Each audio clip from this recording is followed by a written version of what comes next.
Ne bougez plus, vous êtes au bon endroit. Ne bougez plus, vous êtes au bon endroit. Vous êtes au bon endroit. Le journal.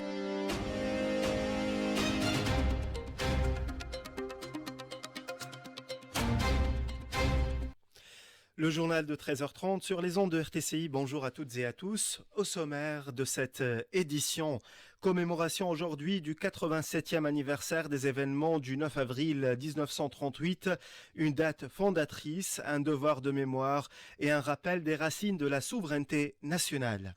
De Tunis à Gaza, un même combat pour la liberté, mobilisation populaire aujourd'hui dans plusieurs régions du pays pour exprimer la solidarité des Tunisiens avec la Palestine et la condamnation du génocide sioniste. Visite aujourd'hui du ministre algérien des Affaires étrangères à Tunis, au menu des discussions, le renforcement de la coopération bilatérale et des concertations autour des questions régionales d'intérêt commun. La tournée nationale des forums de la formation professionnelle démarre ce mercredi à Sfax, un tremplin pour les jeunes avec des opportunités d'emploi apportées demain. Enfin, météo, température partiellement ou temps partiellement nuageux sur la plupart des régions. Mesdames et messieurs, bonjour. À la mémoire de ces martyrs, la Tunisie commémore aujourd'hui le 87e anniversaire des événements du 9 avril 1938, date marquante de la lutte nationale contre la colonisation française. Ce jour-là, 22 Tunisiens sont tombés sous les balles des forces de l'occupation lors de manifestations massives réclamant la création d'un parlement tunisien. Cette mobilisation populaire, déclenchée après l'arrestation du militant Ali Belhaouen, a marqué un tournant décisif vers une lutte anticoloniale plus radicale, portée par le néo-Doustour et des figures comme Bourguiba, Mongislim et Mahmoud El-Matri. Le 9 avril a ouvert la voie à un mouvement national profondément ancré dans le peuple. Retour sur les journées du 8 et 9 avril 1938 avec l'historien et universitaire Abdelwahid El-Mokni au micro de Rajab Amara. Le mois d'avril 1938 est un tournant, d'abord dans l'histoire du mouvement national, mais surtout dans l'histoire du mouvement populaire. C'est la première fois où on trouve d'abord les femmes qui participent à la manif, à Sidi Mahrez. Et il y avait deux manifs, une qui a commencé à partir de la région de Rahat Barnam, sous la coordination de Mongisli, et la deuxième, Batha al-Halsaoui, sous la coordination d'Ali Belhaouen lui-même. Et se sont rassemblés, bien sûr, devant l'ambassade de France. Il y avait donc des slogans en langue arabe et en langue française. Le pouvoir aux Tunisiens, abat donc la prépondérance, un gouvernement tunisien. Il faut dire que les événements ont commencé à Soukler, à Jendouba, par l'arrestation de Slimane Beslimane et Youssef Erwissi, qui sont deux grands leaders de Néo-Distour. Ensuite, c'était Salah Ben Youssef qui était arrêté, donc le 6 avril. Le 9 avril, c'était l'apparition de Ali Belhaouen devant le tribunal. Les militants et les jeunes ils sont venus de quatre coins de Tunis pour manifester la solidarité avec Zaïm Ali Belhaouen. Une tuerie qui se déclenche, 22 martyrs et plus que 150 blessés, des arrestations qui ont touché pratiquement 2000 militants, dont le grand leader Habib Bourguiba qui était malade. Donc, ces événements de 8 et de 9 avril, c'était un tournant. C'est pour la première fois que le mouvement de masse contribue au mouvement politique réclamant d'abord l'autodétermination et ensuite l'indépendance. Le président de la République, Kais Saïed, s'est rendu ce matin au carré des martyrs à Séjoumi, à Tunis, pour présider la cérémonie de commémoration du 87e anniversaire de la fête des martyrs. Par ailleurs, et dans une déclaration officielle publiée hier, l'Assemblée des représentants du peuple a rappelé l'importance de s'inspirer des valeurs de patriotisme et de détermination des martyrs pour préserver la souveraineté nationale.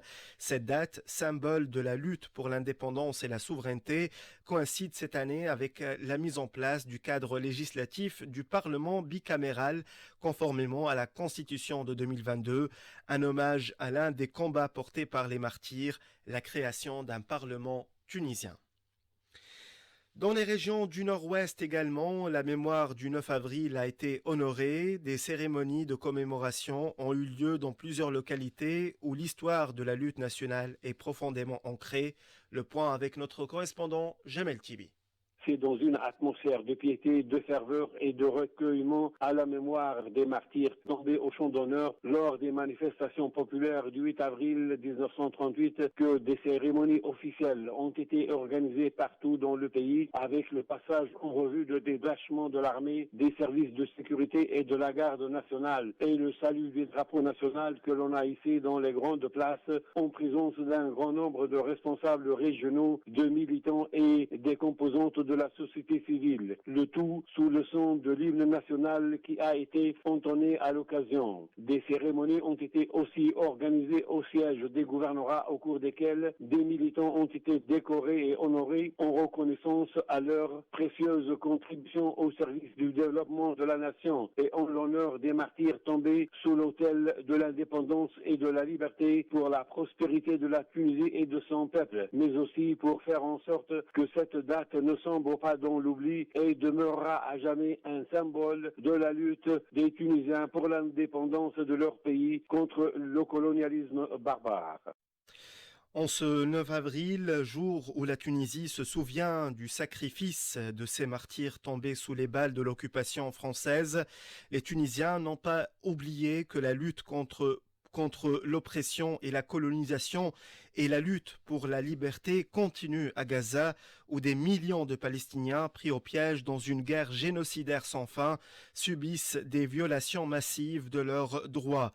Des milliers de manifestants sont descendus dans la rue ce mercredi à Tunis à l'appel de l'Ordre national des avocats pour exprimer la solidarité indéfectible des Tunisiens avec le peuple palestinien dans sa quête légitime pour la liberté et la fin de l'occupation sioniste. Maître Abd Sattar El-Masoudi, membre de l'Ordre national des avocats, au micro de Rajab Namara.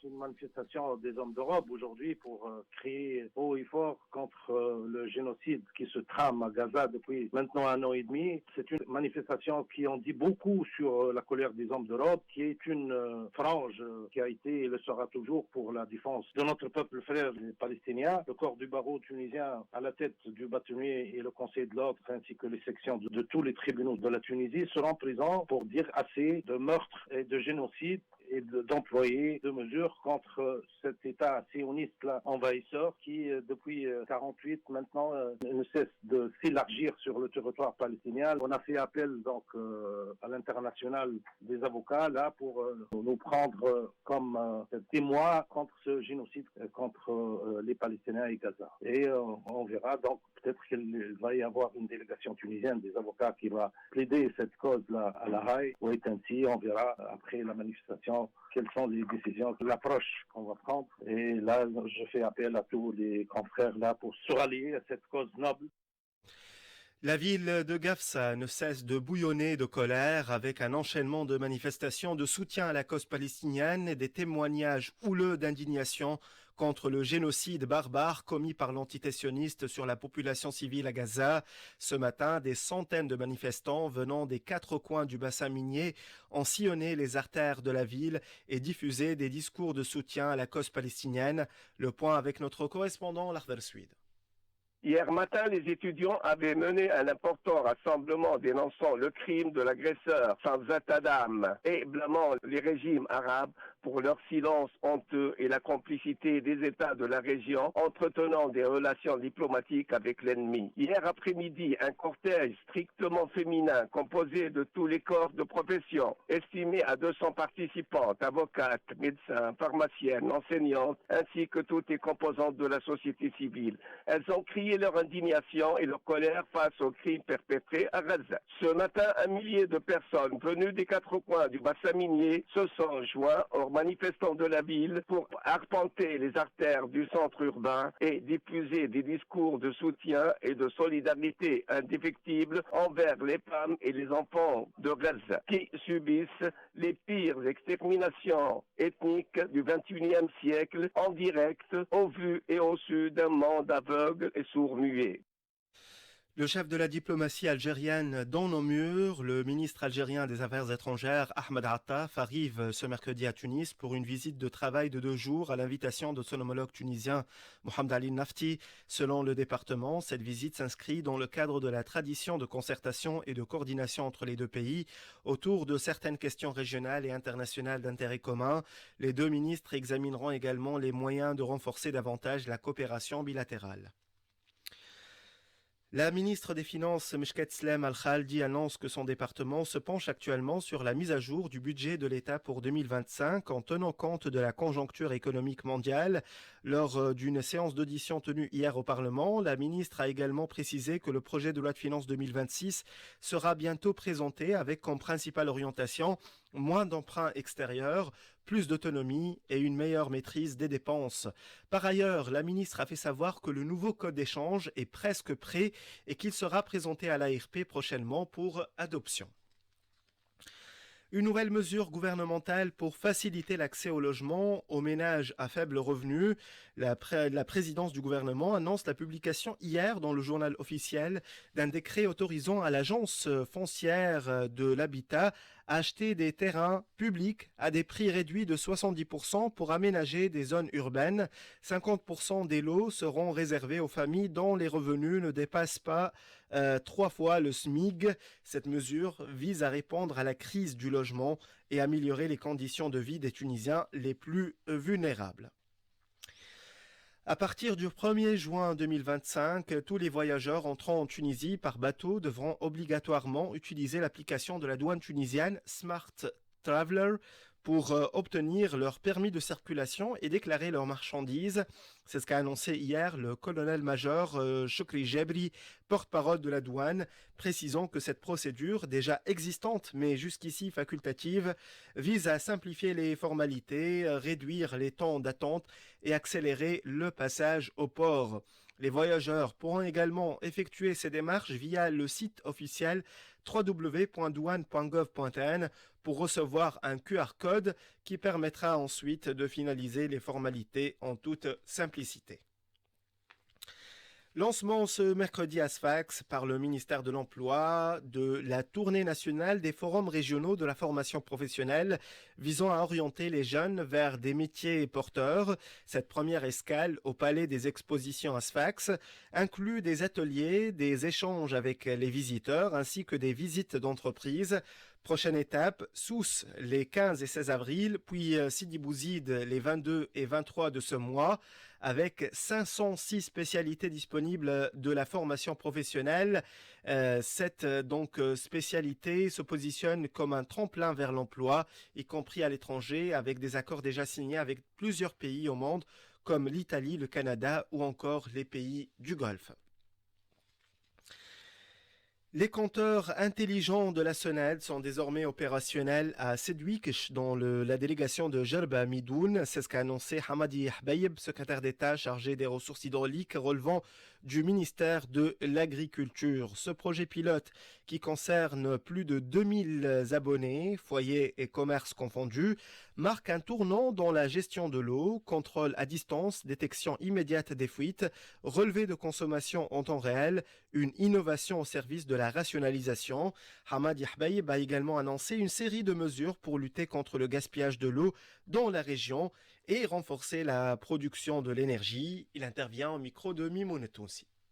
Aujourd'hui, c'était le démarrage pour l'installation de 2067 compteurs intelligents. Deuxième mesure, c'est le démarrage pour la création d'un district de la SONED au niveau de la délégation de gestion. Troisième mesure qui est très importante, c'est le démarrage aussi d'une cellule pour tout ce qui est entretien du réseau. Parce qu'on a constaté quand même que le réseau, il est défectueux. Donc, on va essayer de renforcer les capacités de la SONED pour la réhabilitation et la réparation de ces réseaux. Nous avons pensé aussi à essayer de trouver des financements pour tout ce qui est électrification des forages qui se trouvent dans le désert. Et là, on parle principalement de localité de Chehbeni. Ensuite aussi, on a constaté que ces dernières années, il y a beaucoup de coupures de courant. Donc, ce qu'on va essayer de faire, c'est d'installer des groupes pour la création d'énergie. Et là, ça évite tout ce qui est la lecture du courant. Le ministre de la Santé, Mostafa El-Ferjani, lance un appel à la communauté internationale pour faire de la Tunisie une plateforme régionale de production de vaccins pour le continent africain. Cette annonce a été faite en marge du Forum mondial de la production locale organisé par l'Organisation mondiale de la santé. Mostafa El-Ferjani a indiqué que la Tunisie, forte de ses compétences humaines et de son expérience dans la fabrication de vaccins, ambitionne de se développer dans des secteurs avancés comme la bioproduction et l'immunothérapie. L'organisation Medicine Patent Pool, soutenue par l'ONU, s'est dite prête à accompagner cette initiative. Dans l'actualité sportive, la Commission nationale d'appel de la Fédération tunisienne de football annonce sa décision d'annuler la victoire sur tapis vert initialement accordée au club africain contre l'Union sportive de Benguerden, confirmant le match nul obtenu sur le terrain. Dans un autre dossier, la Commission a ordonné la reprogrammation du match El Khawif sportif de Gafsa et l'Étoile du Sahel en raison d'un litige sur la licence du joueur Al-Khali Bangoura. Enfin, l'appel de l'Espérance sportive de Tunis contre l'Olympique de Béja a été rejeté. Le score nul du match est maintenu.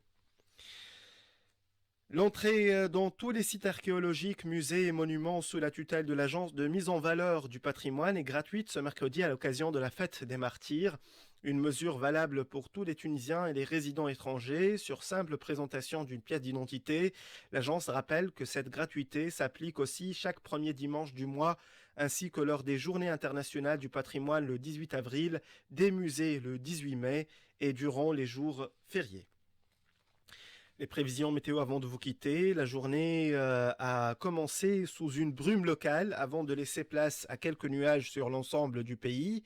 Le vent, d'abord faible à modéré, tournera de l'est au nord et au centre avant de se renforcer cet après-midi, surtout près des côtes.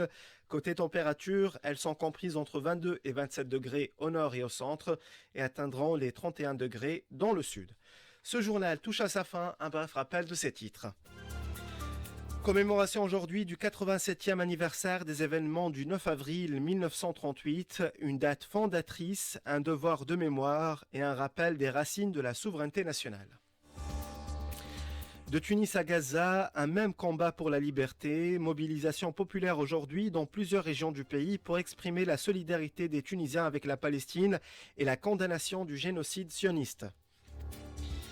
Visite aujourd'hui du ministre algérien des Affaires étrangères à Tunis. Au menu des discussions, le renforcement de la coopération bilatérale et des concertations autour des questions régionales d'intérêt commun. C'est la fin de cette édition. Merci de l'avoir suivi. C'était Tarek Idrissi à la technique, Sofiane Benjim à côté web et Ziad Mahjoub au micro. Bonne suite de programmes sur les ondes de RTCI.